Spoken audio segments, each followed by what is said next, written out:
আসসালামু আলাইকুম। আমন্ত্রণ জাগো টিভি নিউজে, সঙ্গে আছে ম্যাফরিন সুমনা। শুরুতে জানিয়ে দিচ্ছি সংবাদ শিরোনাম। ইরানি ইঞ্জিনিয়ারদের চমক, অল্প সময়ের মধ্যেই ঠিক করে ফেলা হয়েছে বোমা হামলায় ক্ষতিগ্রস্ত রাস্তা, ব্রিজ, রেল সেতু, জ্বালানি, বিদ্যুৎ সহ সব অবকাঠামো। যুদ্ধবিরতিতে আমাদের লাভ নেই, জাহাজ ডোবানোর জন্য আমরা প্রস্তুত, মেজর জেনারেল মোহসেন রেজাই। ইসরায়েলি সেনাবাহিনীর রসদ ঘাঁটিতে হিজবুল্লাহ ড্রোন হামলা। যুক্তরাষ্ট্র ইরান আলোচনা শিগগিরই, লেবাননে শান্তি অপরিহার্য, পাকিস্তান। ইরানে পরাজয়ের পর লেবাননকে জয়ের শেষ সুযোগ হিসেবে দেখছেন নেতানিয়াহু। ইসরায়েলে পাঠানোর পথে ব্রিটিশ অস্ত্র আটকে দিল বেলজিয়াম। যুক্তরাষ্ট্রের কাছে $100 বিলিয়ন জব্দ সম্পদ ফেরত চায় ইরান। যুক্তরাষ্ট্র ও ইরানের মধ্যে যুদ্ধবিরতি আলোচনা, সৌদি আরবের পর কাতারে গেছেন পাকিস্তানের প্রধানমন্ত্রী শাহবাজ শরীফ। যুক্তরাষ্ট্র ইসরায়েলকে প্রকৃত সন্ত্রাসী বললেন ইরানের প্রেসিডেন্ট। দর্শক, শিরোনাম শুনছিলেন, এবার জানিয়ে দিচ্ছি বিস্তারিত। ইরানি ইঞ্জিনিয়ারদের চমক, অল্প সময়ের মধ্যেই ঠিক করে ফেলা হয়েছে বোমা হামলায় ক্ষতিগ্রস্ত রাস্তা, ব্রিজ, রেল সেতু, জ্বালানি, বিদ্যুৎ সহ সব অবকাঠামো। যুক্তরাষ্ট্র ও ইসরায়েল যেখানে ইরানকে পাথর যুগে ফিরিয়ে দেওয়ার হুমকি দিয়েছিল, সেখানে ইরানি ইঞ্জিনিয়াররা অল্প সময়ের মধ্যেই ক্ষতিগ্রস্ত সব রাস্তা, ব্রিজ ও রেল সেতু মেরামত করে ফেলেছে। 40 দিনের যুদ্ধে বিধ্বস্ত অবকাঠামো পুনরুদ্ধারে ইরানের গতি ও সক্ষমতা যুক্তরাষ্ট্র ইসরায়েল জোটকে কৌশলগতভাবে হতবাক করে দিয়েছে। যুদ্ধবিরতি কার্যকরের মাত্র কয়েকদিনের মধ্যেই দেশটির ট্রেন চলাচল স্বাভাবিক হয়েছে। ইরান প্রমাণ করেছে তারা ধ্বংসের চেয়ে দ্রুত গতিতে পুনর্নির্মাণ করতে সক্ষম। যুক্তরাষ্ট্র ও ইসরায়েলের বিমান হামলায় ইরানের 6টি গুরুত্বপূর্ণ রেল সেতু ও একাধিক রেল লাইন ব্যাপকভাবে ক্ষতিগ্রস্ত হয়েছিল।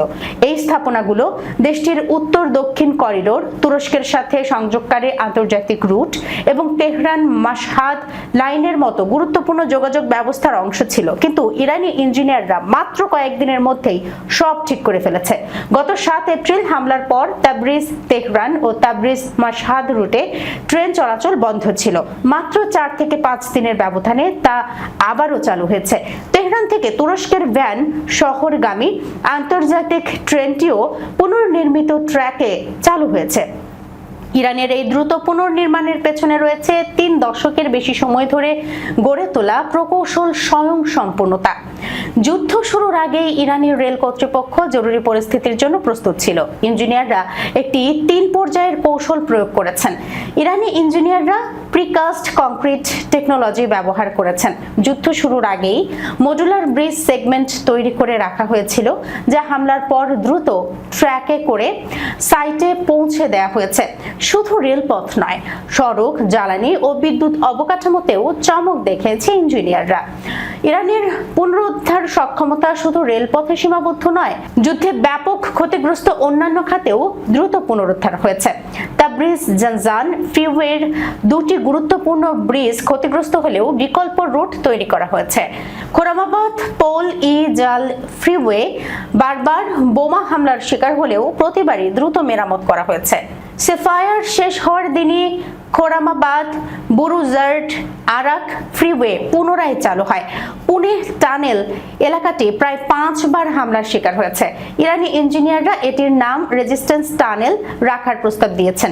ডেপুটি অয়েল মন্ত্রী মোহাম্মদ সাদেক আজিমিফার জানিয়েছেন, 2000 শ্রমিক শাহর ই রে ওয়েল ডিপোতে মেরামত কাজ শুরু করেছে।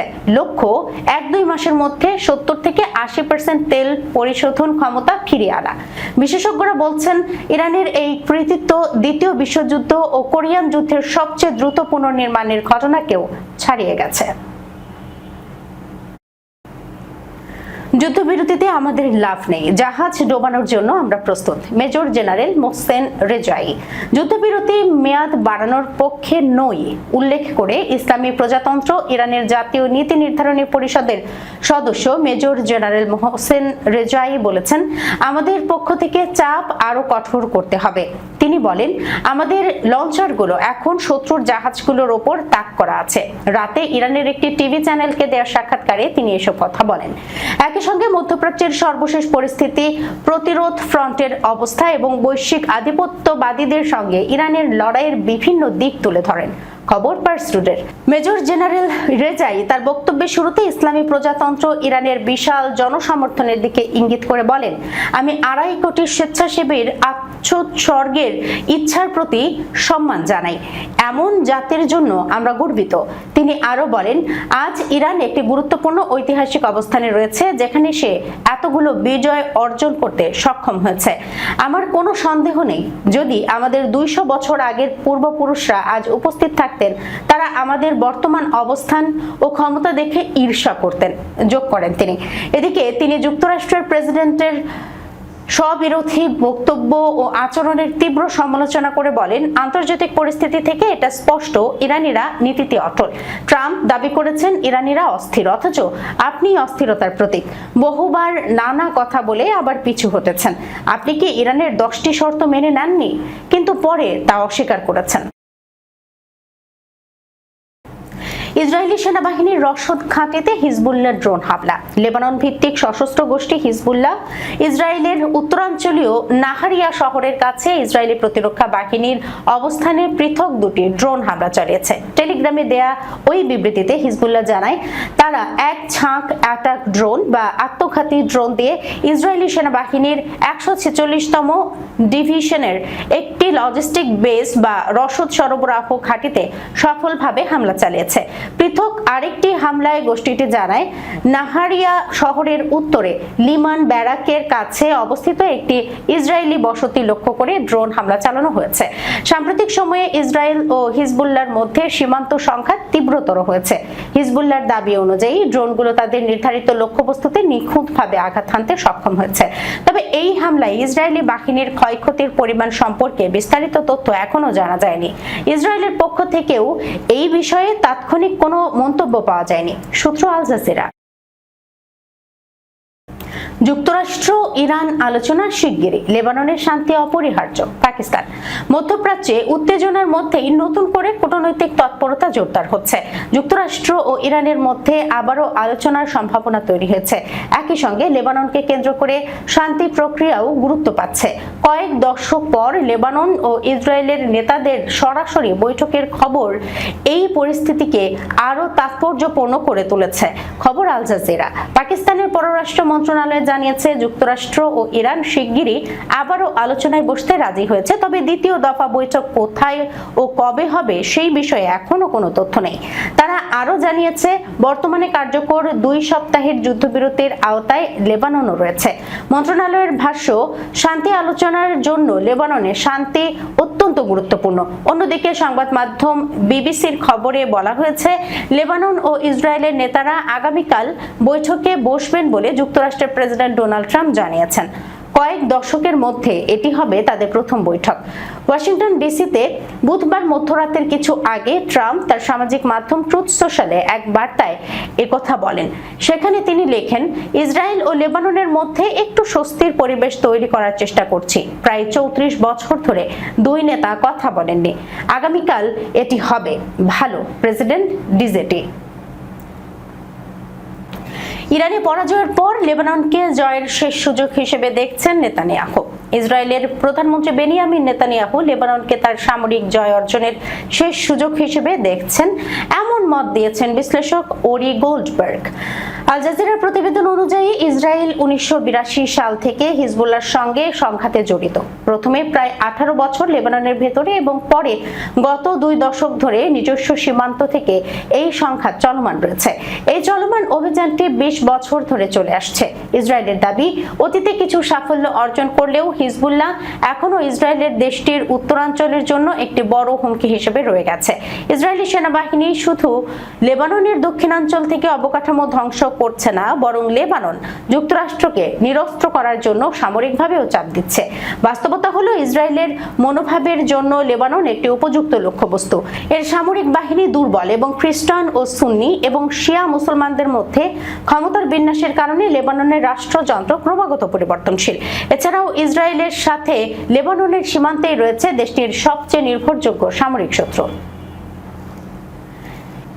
ইসরায়েলে পাঠানোর পথে ব্রিটিশ অস্ত্র আটকে দিল বেলজিয়াম। যুক্তরাজ্য থেকে ইসরায়েলের উদ্দেশ্যে পাঠানো সামরিক যন্ত্রাংশের দুটি চালান বেলজিয়ামে জব্দ করা হয়েছে।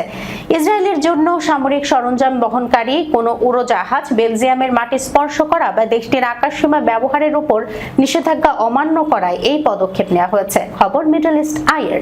ব্রিটিশ সংবাদ মাধ্যম ডিক্লাসিফাইড বেলজিয়ান এনজিও ব্রেইডেসাকটি, আইরিশ সংবাদ মাধ্যম দ্য ডিচ এবং প্যালেস্টাইন ইউথ মুভমেন্ট বেলজিয়ামের লিয়েজ বিমানবন্দর হয়ে ইসরায়েলে অস্ত্র যাওয়ার বিষয়টি নিয়ে গত মাসে ব্রাসেলস কর্তৃপক্ষকে সতর্ক করেছিল। এরপরেই গত 24 মার্চ লিয়েজ বিমানবন্দরে তল্লাশি চালিয়ে এই চালানগুলো জব্দ করা হয়, যা একদিন আগে যুক্তরাজ্য থেকে পাঠানো হয়েছিল। বেলজিয়ামের এক বিশেষজ্ঞ প্রকৌশলী জব্দ করা মালামাল পরীক্ষা করে সেখানে অগ্নি নির্বাপন নিয়ন্ত্রণ ব্যবস্থা এবং সামরিক বিমানের যন্ত্রাংশ খুঁজে পেয়েছেন। অভিযোগ উঠেছে এই মালামালগুলো যথাযথভাবে ঘোষণা দিয়ে পাঠানো হয়নি।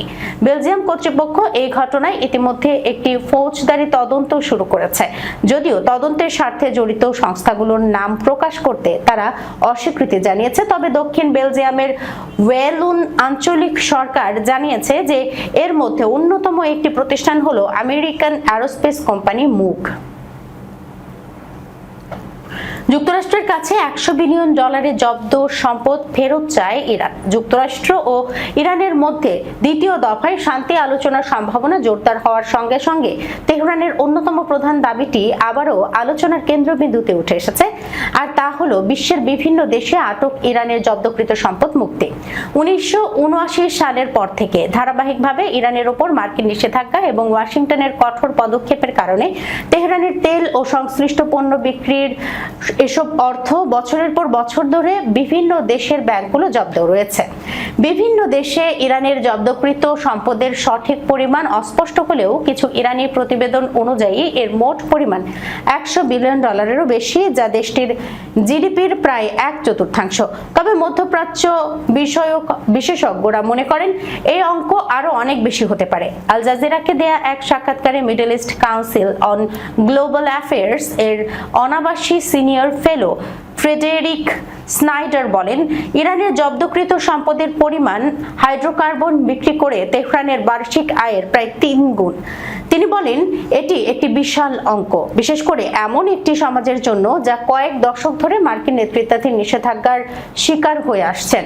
যখন কোনো দেশের কর্তৃপক্ষ বা কোনো বৈশ্বিক সংস্থা কোনো ব্যক্তি, কোম্পানি বা অন্য কোনো দেশের কেন্দ্রীয় ব্যাংকের সম্পত্তি তহবিল সাময়িকভাবে আটক করে, তখন তাকে সম্পদ জব্দকরণ বলা হয়।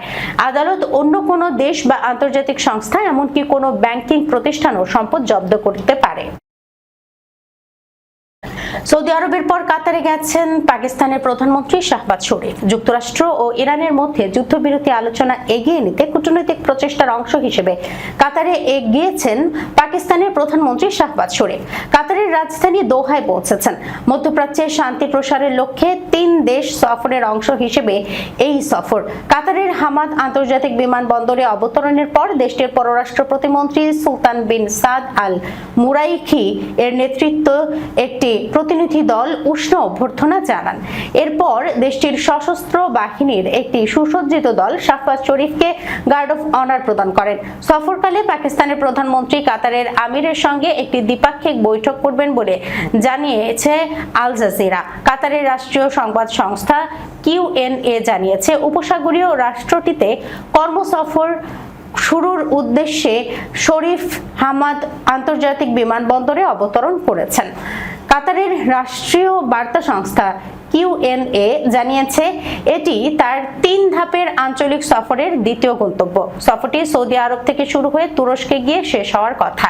পাকিস্তানের প্রধানমন্ত্রীর কার্যালয় থেকে এক বিবৃতিতে জানানো হয়, বুধবার জেদ্দায় অনুষ্ঠিত এক বৈঠকে শাহবাজ শরীফ সৌদি যুবরাজ মোহাম্মদ বিন সালমানের সঙ্গে যুক্তরাষ্ট্র ও ইরানের মধ্যে ইসলামাবাদের সম্ভাব্য মধ্যস্থতা নিয়ে আলোচনা করেছেন। যুক্তরাষ্ট্র ইসরায়েলি প্রকৃত সন্ত্রাসী, বিশ্বে সন্ত্রাসবাদ ছড়ানোর জন্য তারাই দায়ী, এমন মন্তব্য করেছেন ইরানি প্রেসিডেন্ট মাসুদ পেজেশকিয়ান।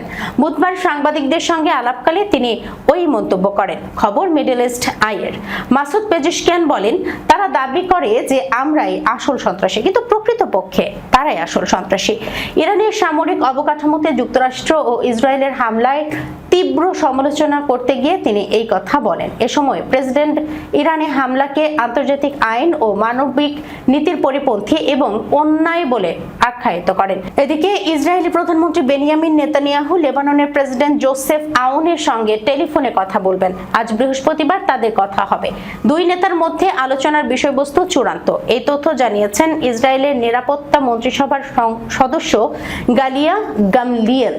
দ্য গার্ডিয়ানের প্রতিবেদনে বলা হয়, মন্ত্রী গালিয়া ইসরায়েলের আর্মির রেডিওকে এই তথ্য দেন। তবে কিছু সংবাদ মাধ্যম লেবাননের কর্মকর্তাদের উদ্ধৃতি দিয়ে বলেছে, ইসরায়েলের সঙ্গে এমন কোনো যোগাযোগ বা আলোচনার বিষয়ে তারা কিছুই জানেন না। মন্ত্রী গালিয়া বলেন, এত বছরের সম্পূর্ণ বিচ্ছিন্নতার পর এই কথোপকথন অনুষ্ঠিত হতে যাচ্ছে। আশা করা যায় এই পদক্ষেপ শেষ পর্যন্ত ভালো কিছুর দিকে নিয়ে যাবে। দর্শক, এই ছিল এখনকার মতো জাগো টিভি নিউজে। যাবার আগে সংবাদ শিরোনামগুলো জানাচ্ছি আরো একবার। ইরানি ইঞ্জিনিয়ারদের চমক, অল্প সময়ের মধ্যেই ঠিক করে ফেলা হয়েছে বোমা হামলায় ক্ষতিগ্রস্ত রাস্তা, ব্রিজ, রেল সেতু, জ্বালানি, বিদ্যুৎ সহ সব অবকাঠামো। যুদ্ধবিরতিতে আমাদের লাভ নেই, জাহাজ ডোবানোর জন্য আমরা প্রস্তুত, major general Mohsin Rezaei. Israeli সেনাবাহিনীর রসদ ঘাঁটিতে হিজবুল্লাহ ড্রোন হামলা। যুক্তরাষ্ট্র ইরান আলোচনা শিগগিরই, লেবাননের শান্তি অপরিহার্য, পাকিস্তান। ইরানে পরাজয়ের পর লেবাননকে জয়ের শেষ সুযোগ হিসেবে দেখছেন নেতানিয়াহু। ইসরায়েলে পাঠানোর পথে ব্রিটিশ অস্ত্র আটকে দিল বেলজিয়াম। যুক্তরাষ্ট্রের কাছে $100 বিলিয়ন জব্দ সম্পদ ফেরত চায় ইরান। যুক্তরাষ্ট্র ও ইরানের মধ্যে যুদ্ধবিরতি আলোচনা, সৌদি আরবের পর কাতারে গেছেন পাকিস্তানের প্রধানমন্ত্রী শাহবাজ শরীফ। যুক্তরাষ্ট্র ইসরায়েলকে প্রকৃত সন্ত্রাসী বললেন ইরানের প্রেসিডেন্ট। এখনকার মতো এই পর্যন্তই। এতক্ষণ পর্যন্ত যারা সঙ্গে ছিলেন সবাইকে ধন্যবাদ। আল্লাহ হাফেজ।